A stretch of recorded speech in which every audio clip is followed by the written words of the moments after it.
When it comes to video game franchises, Mortal Kombat has to be one of my absolute favorite. Ed Boon has been taking care of us for 31 years straight. Damn. It's no surprise that in efforts to keep his franchise alive, especially after such a long period of time, the well eventually starts to dry out. But hold on a second, I'm not here to shit on the series. No, I'm here to talk about one thing and one thing only. Mortal Kombat 1. No, obviously not that one. No, not that one either. There, right there. This one. Hey, what happened? For the sickos who enjoy spoilers and are currently watching this video, I'll briefly go over what happened in MK1. Liu Kang is a god and has completely reset the entire timeline. He tried to keep the usual villains away from the power they previously had in the last timeline. He was doing a pretty solid job, but apparently in an alternate universe, Shang Tsung didn't lose to Liu Kang, and he became a timekeeper in his timeline, and then came to Liu's new timeline to fuck shit up. Why? Because he's an asshole.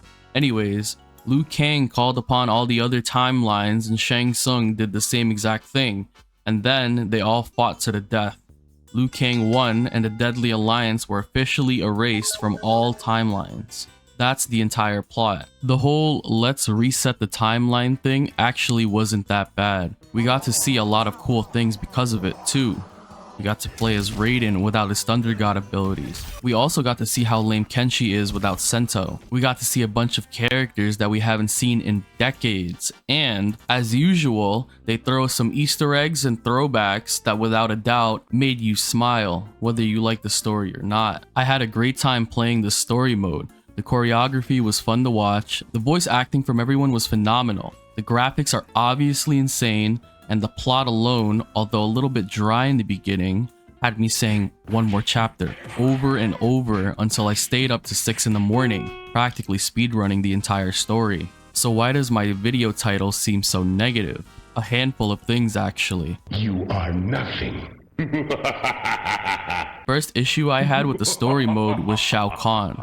Why did I have to watch Shao Kahn get his shit pushed in 4 times in a row? You're telling me that General Shao was the leader of many wars won, renowned as the perfect soldier, and he's got the build of a Samsung fridge, but he's not canonically winning a single fight, not even 1 out of the 4.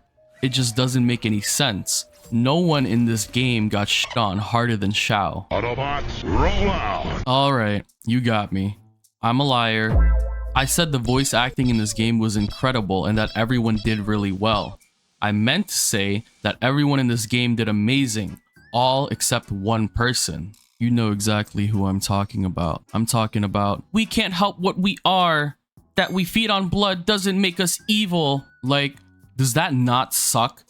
Oh my god, like it might seem like I'm over exaggerating and making her seem like a worse voice actress than she is, but I swear to god, it sounds exactly like that. Megan Fox is an actress. Like, this is literally her profession. She's been doing this for years. How is it even possible for her voice acting to be that bad? Please, listen to this and tell me that you're okay with how this sounds. You need.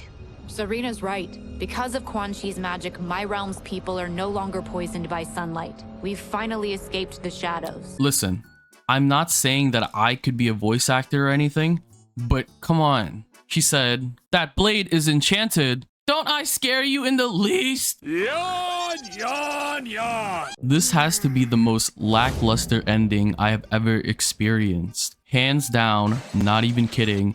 This was 100% the worst final boss fight I have ever had to sit through. It's one match between whoever you want to play against the infamous Deadly Alliance. Granted, I was playing on medium, but I feel like characters from earlier chapters put up a better fight than these two guys. No kidding, Baraka and Tarkatan Warrior Cameo were throwing me into a blender when I faced them. Shang Tsung and Quan Chi, the most feared men all throughout the story, felt like I set my difficulty to easy and had no recollection of doing so. And can we talk about how after that one fight you have, they kind of just die? What happened to beating Shinnok and letting out a big sigh of relief and then watching him turn into like Omega Demon Corrupted Shinnok, forcing you to jump back and grab your controller with fear in your heart. Hell, I'd even go as far to say that Dark Khan posed a bigger threat than these two.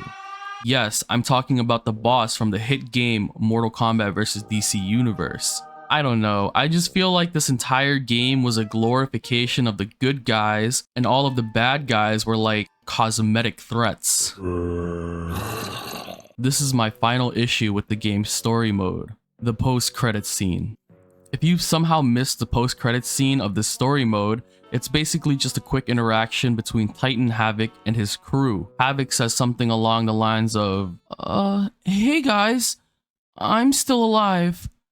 I'm gonna be the main villain of the next game. You guys better watch out. Havoc? We've had insane bosses in the past. Guys like Moloch, Unaga, Shao Kahn, Dark Khan, Blaze, and you know, just recently, our first female boss, Kronika. The Deadly Alliance were an okay final boss for this game. Again, they were just done so wrong. But you're telling me out of all the people listed here, we went to the drawing board and thought, hey, people are really glad that Havoc's back. Wouldn't he be a sick main villain for our next installment? And listen, if I was at that board meeting, I would have looked at that guy and said, hell no, that sounds lame as hell. Maybe it's just the kid in me talking, but I really only appreciate bosses that feel impossible to beat. Like Big Dragon King that took down Raiden, Shang Tsung, Quan Chi all at the same time. Or, you know, enormous lava monster who has godlike powers and is literally triple your size. Even Keeper of Time who ranks higher than Elder Gods themselves. All this in comparison to Zombie Boy Freak Show that likes to break his bones because he's not like the other girls. You get what I'm saying? Don't get me wrong, I am a huge fan of Havoc. I nearly fainted when I saw his reveal trailer. But do I think he's good enough to be our next final boss? Absolutely not. As fun as it was to play the story mode, it obviously wasn't perfect. But like everything else in this world, that's only to be expected. Aside from the small issues I had with this experience, this is definitely getting thrown into my top 3 of ways to tell the Mortal Kombat story. It was exciting, it gave me goosebumps, it made me cringe, and most of all, it was the game to finally do Armageddon right. But that topic's for another video. Until then, consider subscribing and checking out my other content. And leave a comment, maybe agreeing or disagreeing, or just telling me what you think about the Mortal Kombat 1 story. Thanks for watching.